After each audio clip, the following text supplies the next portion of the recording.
Halo sobat pencinta Donghua, kali ini kita akan melanjutkan cerita Battle Through the Heavens Benua Kaisar.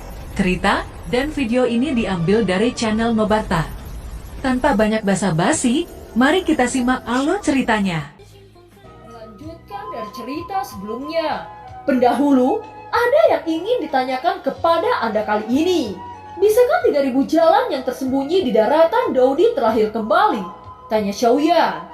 3000 jalan tersembunyi di daratan benua Daudi dan bisa dibatalkan. Tetapi konsekuensinya sangat besar. Itu adalah sesuatu yang dipelihara oleh dunia Dewa Dara.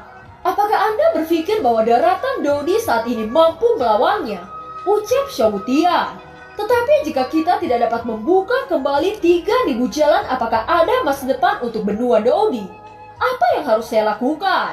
Tolong senior katakan. Ucap Xiaoyan. Sekarang kekuatan daratan Daudi tidak menjadi ancaman bagi dunia Dewa Dara. Kamu harus pergi ke kompetisi. Pada saat itu kamu akan muncul di kompetisi atas nama benua. Setelah kamu mencapai peringkat yang baik, kamu bisa optimis tentang beberapa lingkaran yang lebih kuat dan menemukan pendukung atau aliansi sementara. Ucap Xiaoyan. Kompetisi? Siapa lawannya? Di mana harus berpartisipasi? Tanya Xiaoyan. Ini adalah kompetisi benua. Lawannya adalah Dosian atau mungkin tingkat lebih tinggi dari Dosian, yaitu dewa. Anda harus tahu bahwa ada banyak alam di langit. Namun untuk mencapai mereka levelmu masih sangat kecil. Ucap Xiaotian. Saya bersedia untuk berpartisipasi.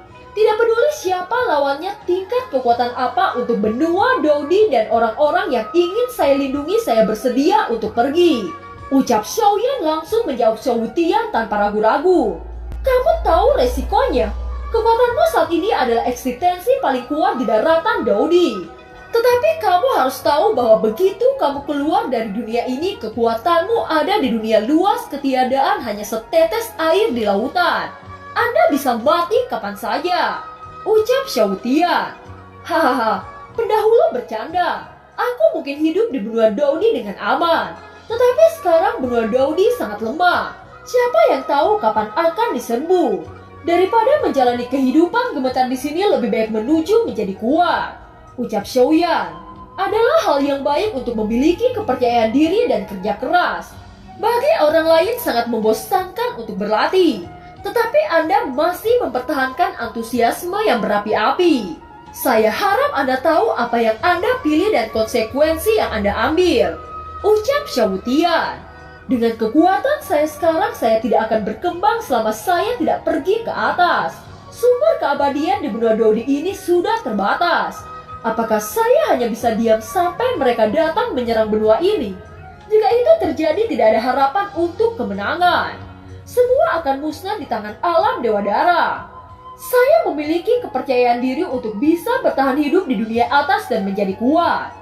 Itu jalan satu-satunya untuk menyelamatkan benua Daudi ini. Ucap Xiaoyan dengan nada serius. Tentu saja kepercayaan dirinya bukanlah kepercayaan buta. Tetapi dia membawa rahasia yang lebih besar pada tubuh Xiaoyan. Bahkan Xiaotian tidak menyadarinya. Rahasia yang belum dia ketahui adalah tentang Zanlao dan pagoda emas. Dari mulut Zanlao, Xiaoyan tahu bahwa pagoda emas memiliki sejarah yang luar biasa. Xiaoyan tahu bahwa jika tidak ada pagoda emas dan tidak ada dekrit surgawi 8 kutub, maka ia tidak akan dapat menyerap 3 keajaiban pada saat yang sama.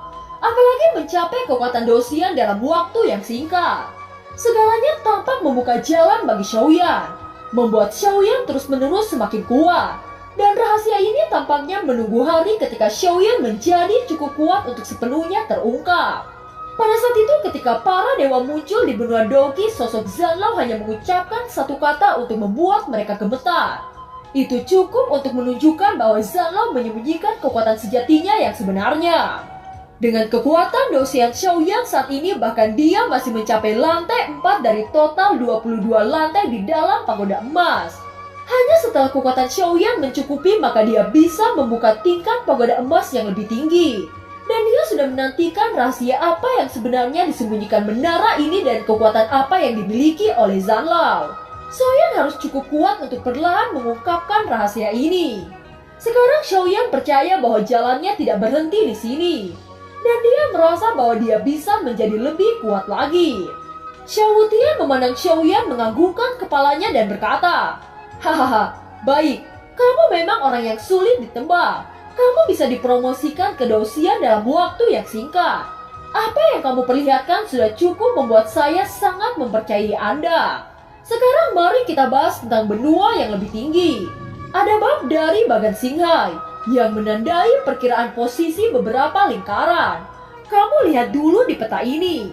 Ucap Xiao Wutian tiba-tiba meletakkan peta ajaib di atas meja batu. Peta itu seperti gambar langit berbintang. Xiao Wutian menuju ke suatu tempat di Bagan Xinghai. Xiaoyan melihat sepanjang bagian singa yang ditandai dengan nama yang sangat jelas. Perhentian pertama Anda adalah pergi ke bintang Hongmeng ini. Anda bisa mendapatkan kualifikasi untuk kompetisi di sini. Kemudian Anda akan mengetahui proses spesifikasinya. Ada jarak 20 tahun dari bintang Hongmeng. Tetapi akan ada lubang cacing singa yang dapat mempersingkat waktu. Namun itu membutuhkan beberapa biaya. Biaya ini adalah beberapa sumber daya seperti Xian Yuan Qidan. Ucap Xiao Wutian. Xiaoyan mengangguk lalu berkata, "Senior, berapa banyak waktu yang tersisa sebelum dimulainya kompetisi?" Ucap Xiaoyan, "Masih ada 50 tahun lagi. Kompetisi ini diadakan dalam 100 tahun sekali." Ucap Xiao Wutian, "Baiklah, saya akan memenuhi harapan." Ucap Xiaoyan, "Saya berharap kamu berhasil." Ucap Xiao Wutian. Setelah Xiao Wutian selesai berbicara, dia mengulurkan telapak tangannya dan muncul 3 tas. 3 dari tas ini, satu di antaranya memiliki 1.000.000 Xian Yuan Qidan. Itu adalah biaya untuk Anda melakukan perjalanan melalui lubang cacing Xinghai. Dan 2 tas lainnya, satu adalah pesawat ulang-alik. Jika Anda bertemu dengan musuh yang tidak dapat dihadapi, ketika kamu menggunakannya maka kamu bisa melarikan diri tanpa meninggalkan jejak apapun dan tidak bisa dilacak. Tas ketiga memiliki pukulan penuh sayap. Selama itu bukan dewa pertempuran maka pasti akan mati. Ucap Xiao Wutian memberikan 3 tas kepada Xiaoyan. Ketika Xiaoyan melihat ini, hatinya sedikit bergetar. Dan dia memberi hormat kepada Xiao Wutian saat berkata, "Terima kasih atas bantuan Anda. Generasi muda akan memenuhi harapan Anda." Ucap Xiaoyan. Mungkin hal-hal ini tidak berarti bagi Xiao Wutian, tetapi bagi Xiaoyan mereka adalah jaminan besar untuk kehidupannya. Sebelumnya Xiaoyan masih cemas tentang masalah Qi Yuan Qidan yang tidak mencukupi. Sekarang masalah ini telah dipecahkan. Selain itu, 2 tas lainnya mampu menyelamatkan hidupnya pada saat kritis. Xiao Wutian tersenyum lalu berkata, "Kamu tidak perlu mengucapkan terima kasih. Dunia luang ini membutuhkanmu. Kamu adalah penguasa dunia ini. Hadiah kecil ini bukan apa-apa. Dunia luar ada banyak orang yang lebih kuat dari Anda. Jadi Anda harus berhati-hati." Ucap Xiao Wutian berkata dengan tanda keseriusan. Setelah itu Xiao Wutian melambaikan lengan jubahnya dan sosok Xiaoyan perlahan-lahan menghilang ke tempat asalnya. Xiaoyan kembali ke klan Xiao dan merencanakan apa yang akan dia lakukan sebelum pergi. Dia memikirkan siapa yang menjaga klan Xiao jika dia pergi.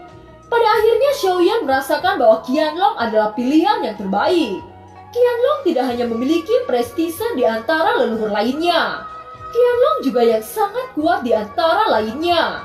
Oleh karena itu Qianlong sangat cocok untuk mewakili Xiaoyan ketika dia pergi.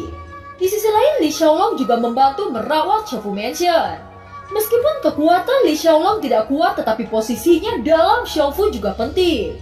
Pikirannya yang cerdas juga membantu perkembangan Xiaofu lebih kuat dan lebih menyenangkan.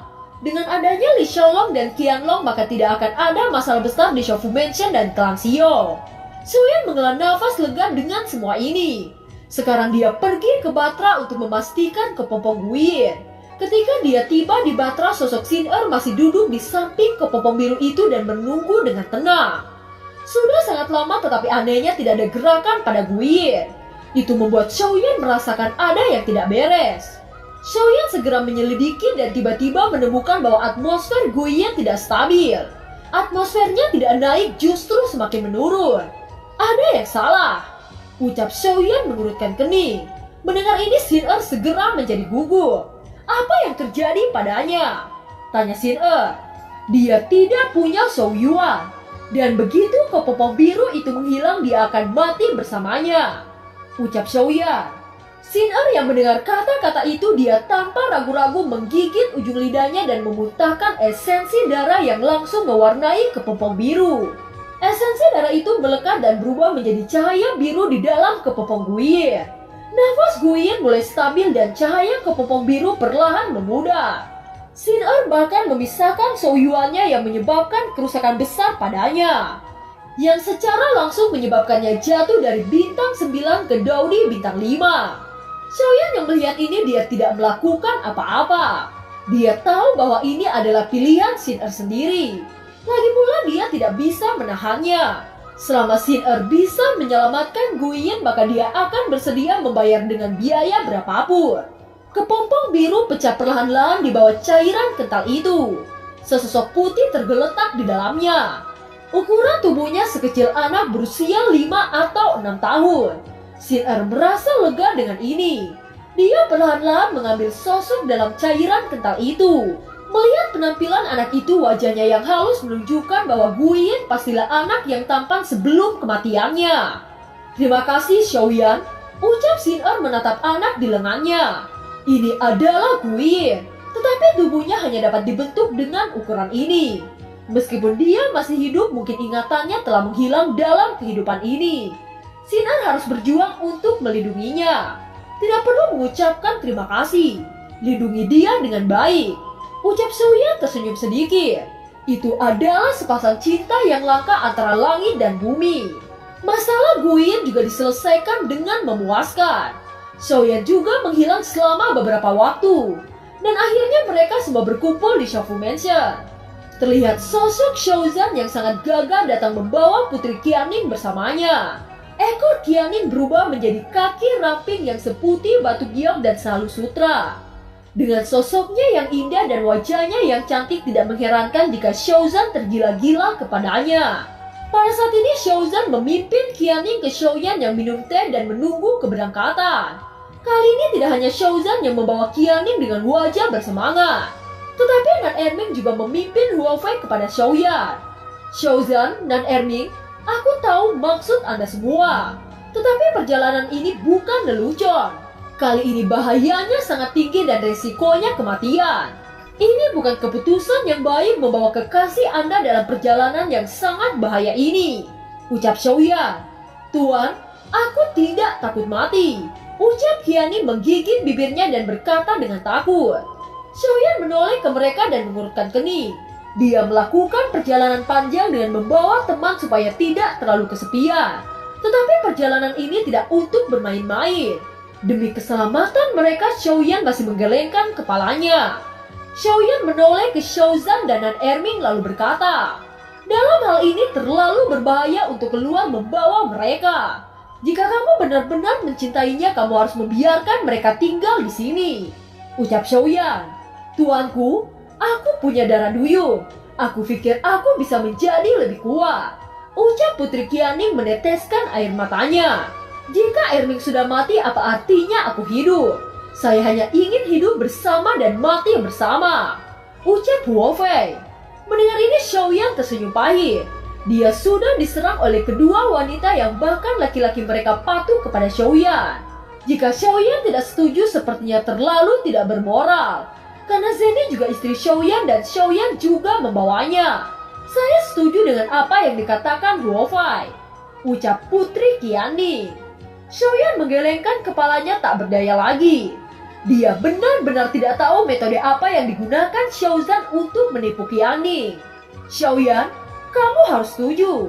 Aku akan melindunginya dengan seluruh kekuatanku, bahkan dengan biaya hidup, ucap Shou-zan. Pada akhirnya Shou-yan tidak punya pilihan selain untuk menyetujui permintaan mereka di bawah gelembung lembut dan keras. Untuk Qianning, Shou-yan memang merasakan darah yang baik di tubuhnya. Jika dia memiliki cukup kesempatan, dia akan memiliki kesempatan untuk menjadi orang yang kuat. Potensinya masih sangat besar. Baiklah, Huo Fei dan Qianning boleh ikut dalam perjalanan ini. Tetapi Shou-zan dan Nan Erming dan yang lainnya harus berlatih lebih keras lagi. Saya ingin melihat kalian menerobos ke level Dosia. Kalau tidak, kalian tidak akan mampu melindungi kekasih Anda, ucap Xiaoyan. Baik, saran dimengerti.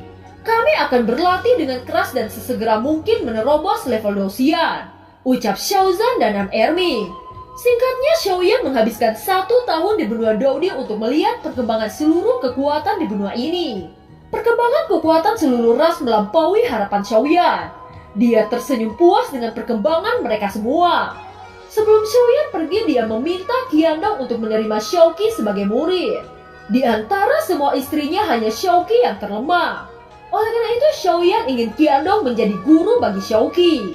Saat ini Xiaoyan berdiri di Bahtera Tabut dan bersiap-siap meninggalkan benua Dodi dan menuju benua Doqi terlebih dahulu. Bahtera Tabut perlahan-lahan naik ke atas. Seluruh orang di kota Jucheng menghentikan langkah mereka saat melihat Bahtera ini. Mereka seakan-akan tidak rela melihat kepergian kelompok Xiaoyan. King Hao, Zhen Zongfu, Yalao, dan Yotian semua datang untuk melihat Xiaoyan dan yang lainnya pergi. Xiaoyan tidak memberitahu mereka jika dia ingin kembali ke benua Doqi. Semua orang yang melihat Bahtera berangsur-angsur menghilang hanya menghela nafas tanpa daya. Setelah mencapai batas benua, tiba-tiba Bahtera Tabut berhenti. Xiaoyan berdiri di depan dan membungkuk ke arah benua Dodi. Dia berterima kasih pada benua ini telah memberinya kesempatan untuk berkembang. Pada saat berikutnya, Bahtera Tabut menjadi gumpalan cahaya dan menghilang ke dalam ruang hampa. Saat memasuki kekosongan, Xiaoyan melepaskan kekuatan jiwa tingkat suci. Dia dengan cepat menemukan energi yang dia cari. Dan film pun berakhir. Terima kasih telah menyimak dari awal sampai akhir ya. Sampai jumpa.